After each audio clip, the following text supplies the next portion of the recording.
Welcome to the Communication Diva Podcast, episode 115. In this episode, Jen interviews small business owner Mandi Trickett on the topic of the importance of professionalism for small business owners. It's too bad professionalism isn't reliably scalable.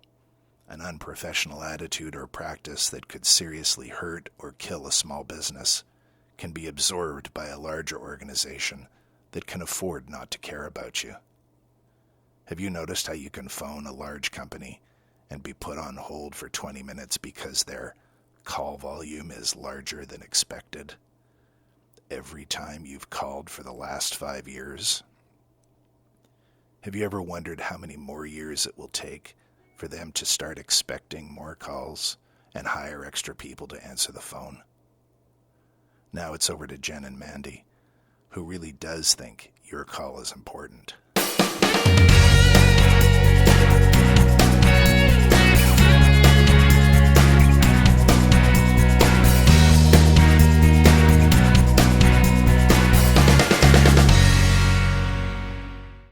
Hey, this is Jen, and welcome to episode 115 of the Communication Diva Podcast. This is the podcast that helps you to get the job, to love your work, and to advance your career. And one of the things that I'm passionate about is professionalism in the workplace. I offer workshops on it, and I've talked about it quite a bit on the podcast already and in my book that I wrote and in all sorts of other places. And it's one of the things that drives me crazy when you go into a business and the people are not being professional.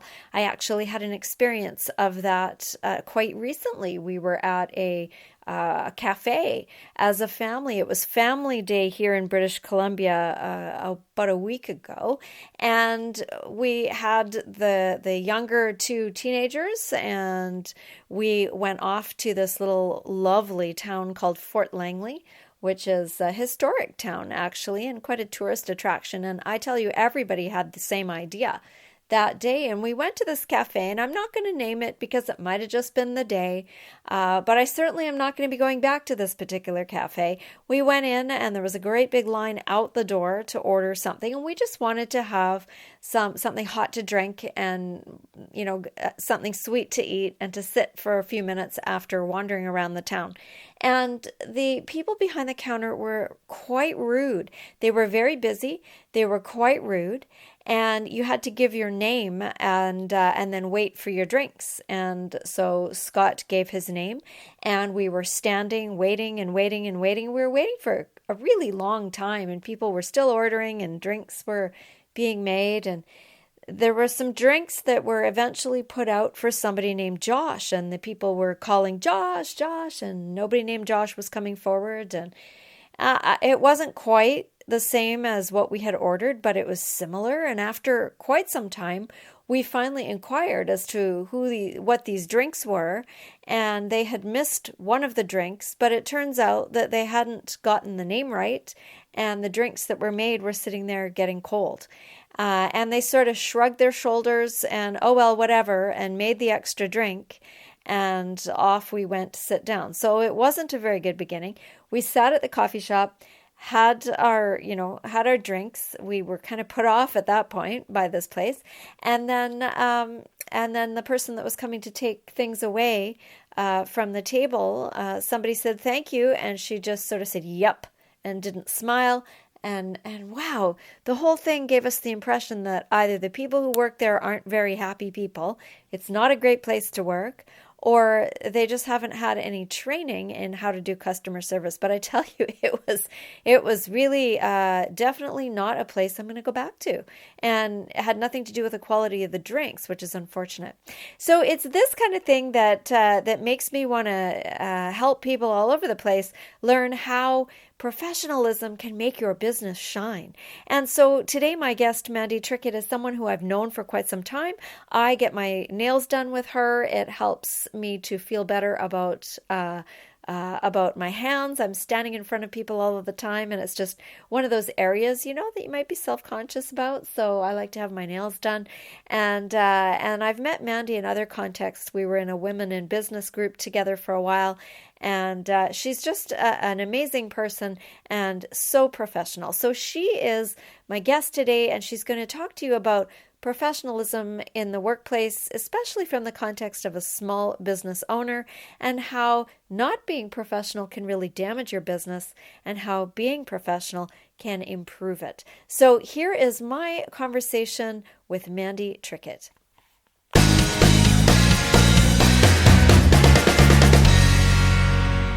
So welcome to the Communication Diva podcast, and today I am bringing you my friend Mandi Trickett, and welcome, Mandi. Thanks, Jen. So I'd like you to start by telling the audience a little bit about how you got started doing what you do.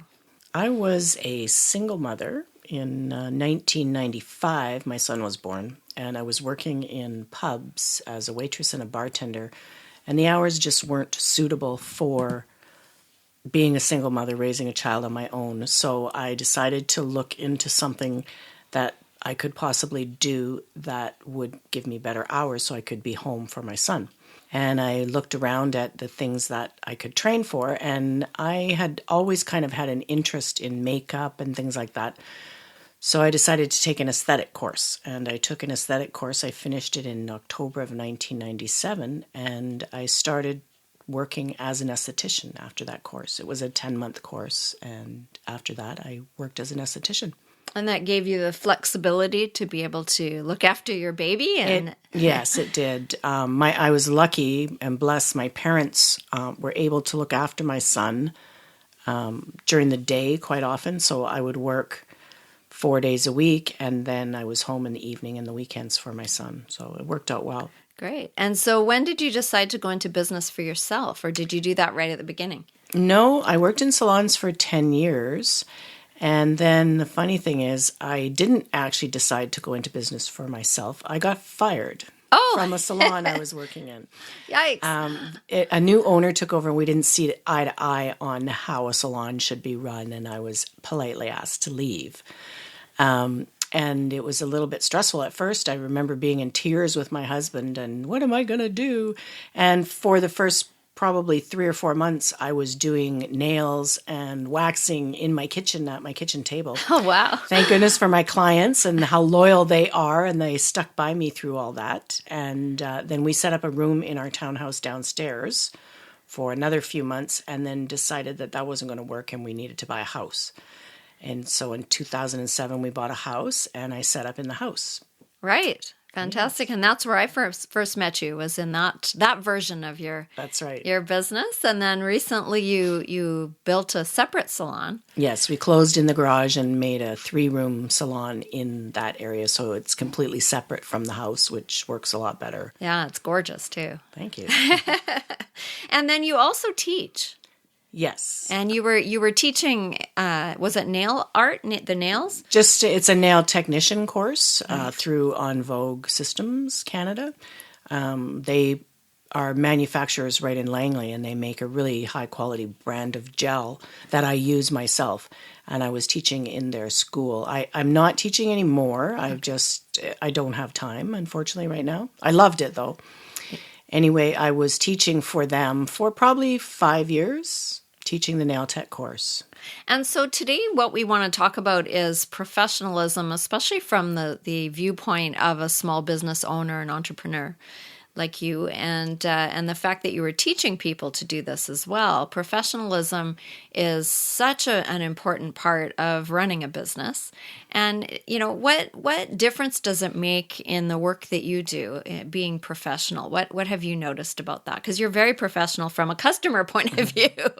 Well, thank you. I hear all the time how people are impressed with how clean the salon is, that I'm always running on time, that I don't ever miss a day sick, or, I work a lot. But I think it's really important. The difference between professionalism and non-professionalism could be make or break your business, I believe. Being on time and being there for your clients in an efficient manner and running on time as well is important, I believe. Like if you're going to be behind, let your clients know. Right, and you're really good at communicating because you're sending a text message the day before to remind the client, and then if you are running late, you let us know. I noticed that, and that's really appreciated from a client perspective. That's good. The reminder calls actually came from more my own need than my clients, to be honest. If people were forgetting appointments or they thought their appointment would be at 3:30 instead of 3, and I book pretty much back to back, and I don't have a lot of room for people to show up a half an hour late and let's face it, if they don't show up at all, then I'm out the money that day. So the reminders were kind of a necessity just to keep everybody on track and keep my schedule on track as well. But I think it does help people as well too. Right, and it gives the impression of being super organized, and it does, and being on top of things, as opposed to somebody who's late or not running behind all the time. From a customer point of view, it feels like that. What kinds of things did you talk to your students about when you were talking to them about being professional? For me, the most important thing was to make sure that, one, that your area is cleaned in between each client so that the new client coming in doesn't see the mess from the client before. Nails create a lot of dust, and so it can be pretty messy if the desk is not cleaned. And the other thing was to be ready and waiting for your client.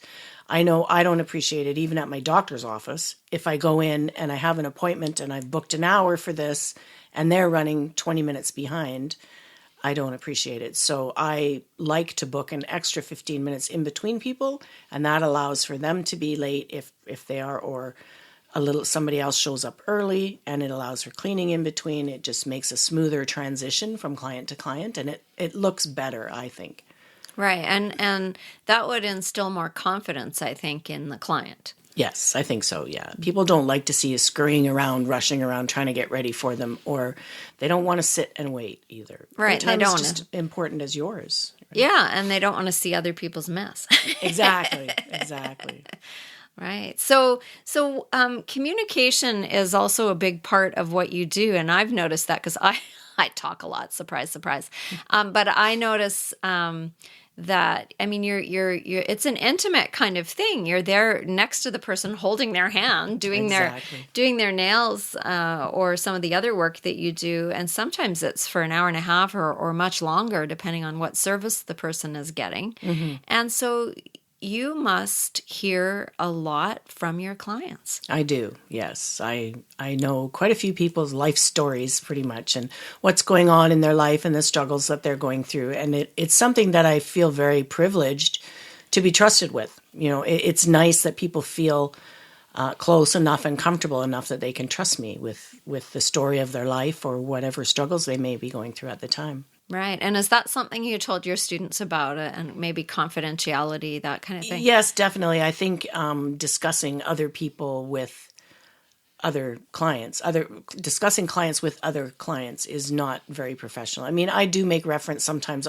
this person once, but it's very general, and I don't ever say my last client or use names or anything like that. It's just not professional.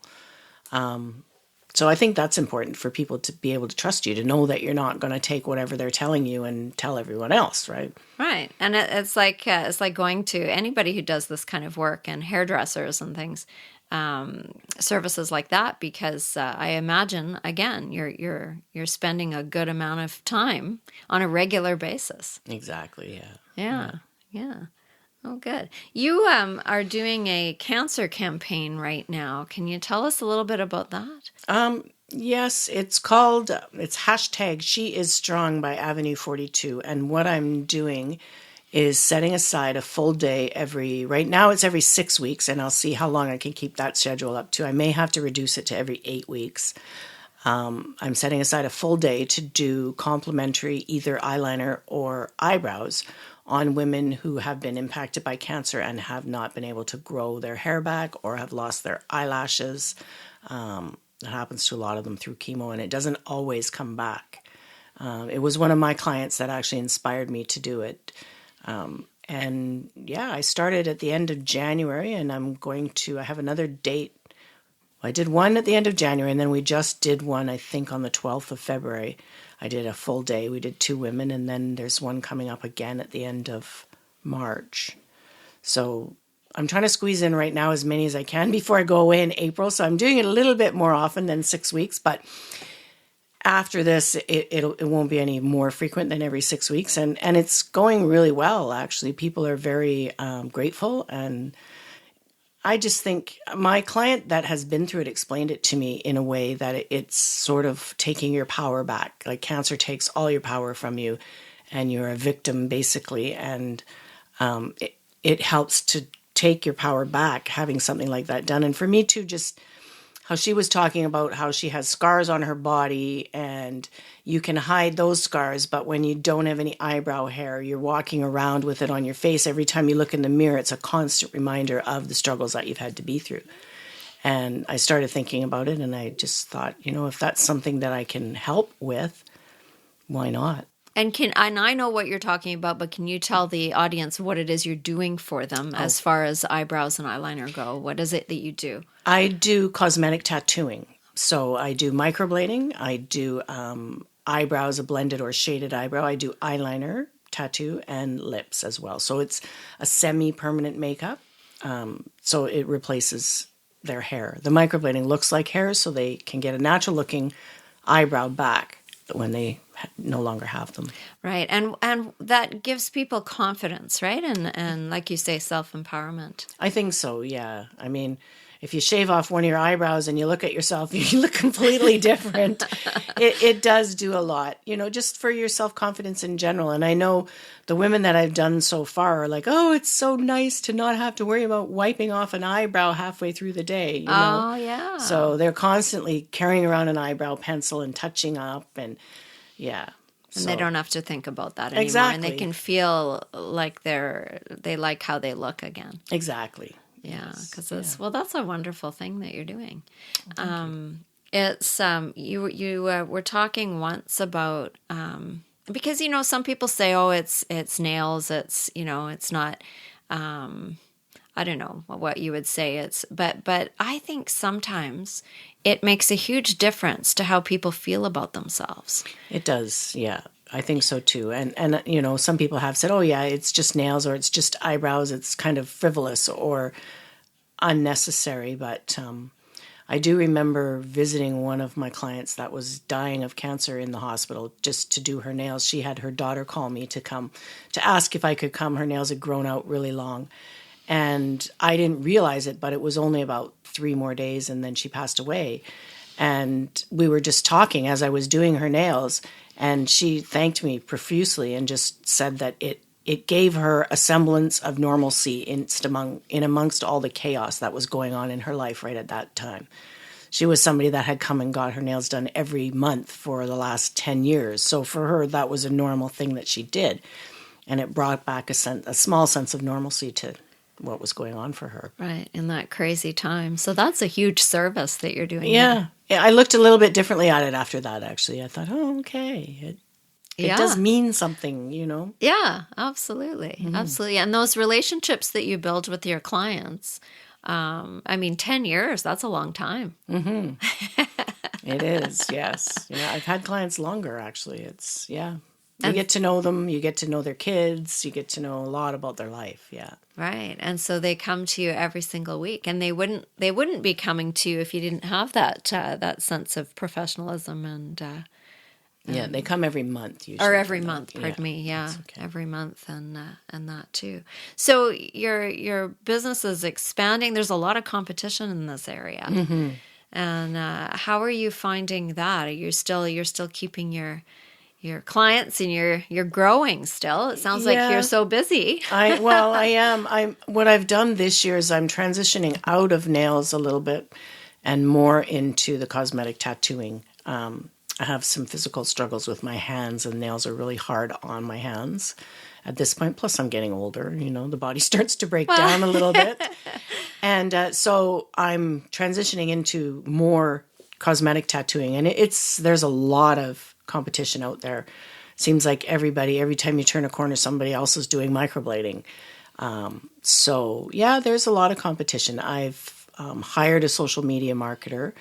I'm doing this podcast. I'm doing a few other things like the website. We try to keep it up to date and change the pictures all the time so that you come up high on the search engine optimization. Yeah. Yes. Yeah.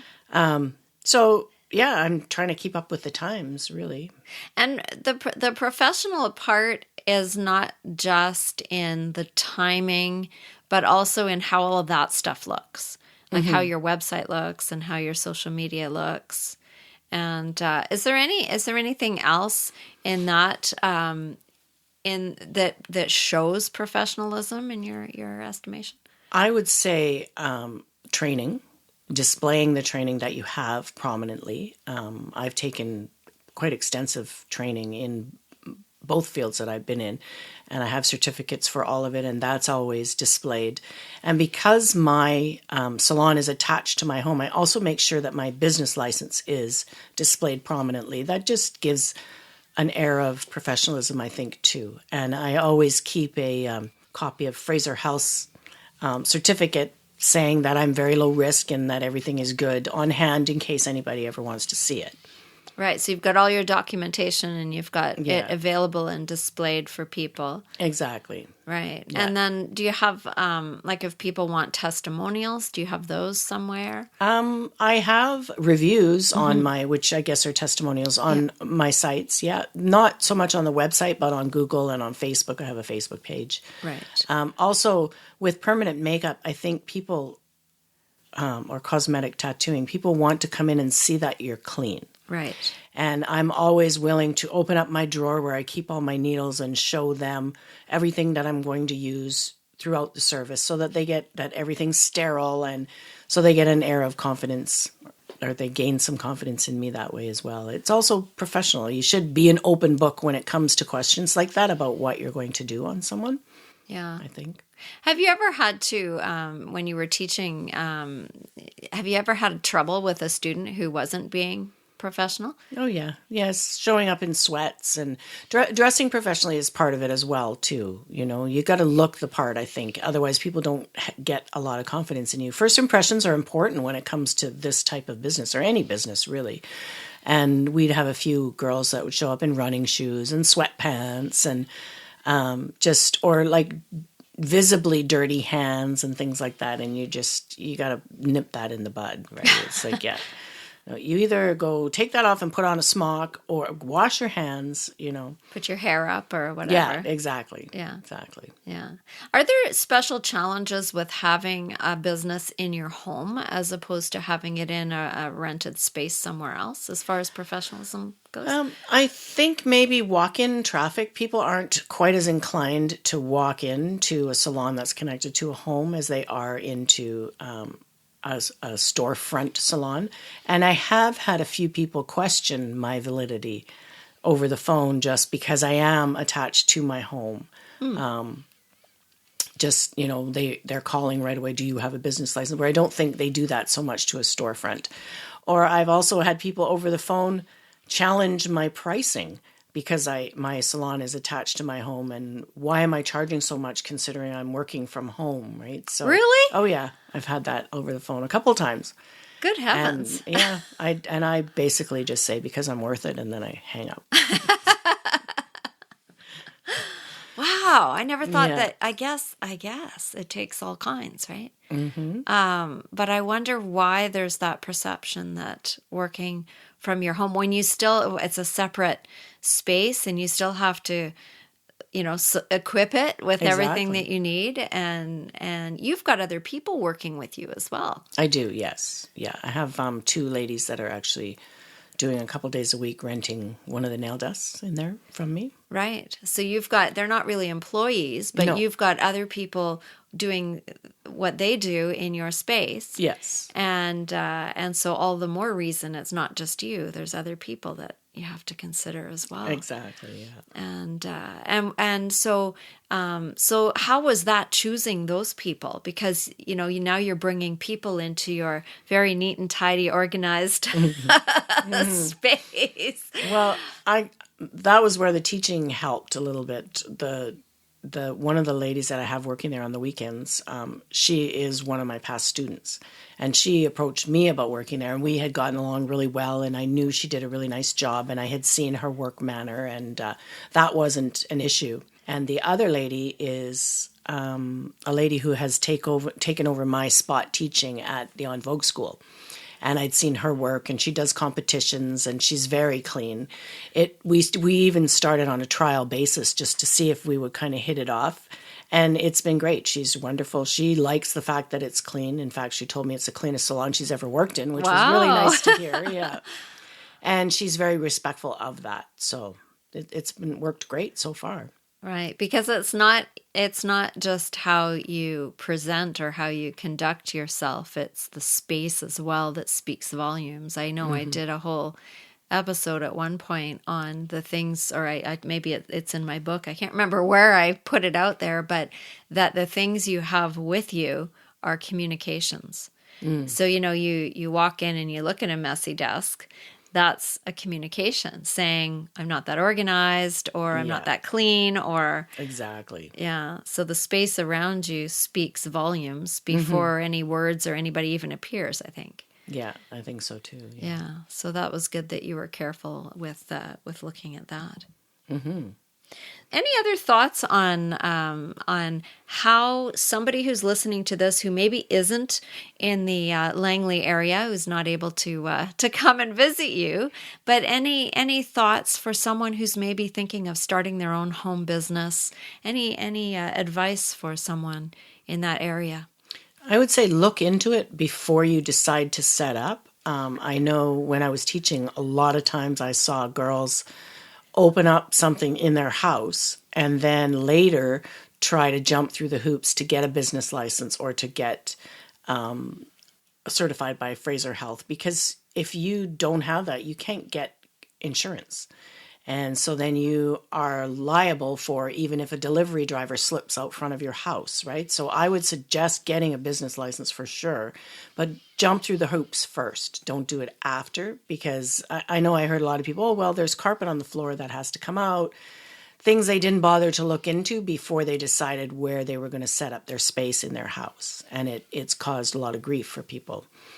So if you're doing a home-based business, definitely in the personal service industry, there are certain stipulations that you have to follow and guidelines, no matter where you are, through your state laws or through your provincial bylaws or city bylaws and through the health department as well, that you would have to have in place before you were even allowed to get a business license. So.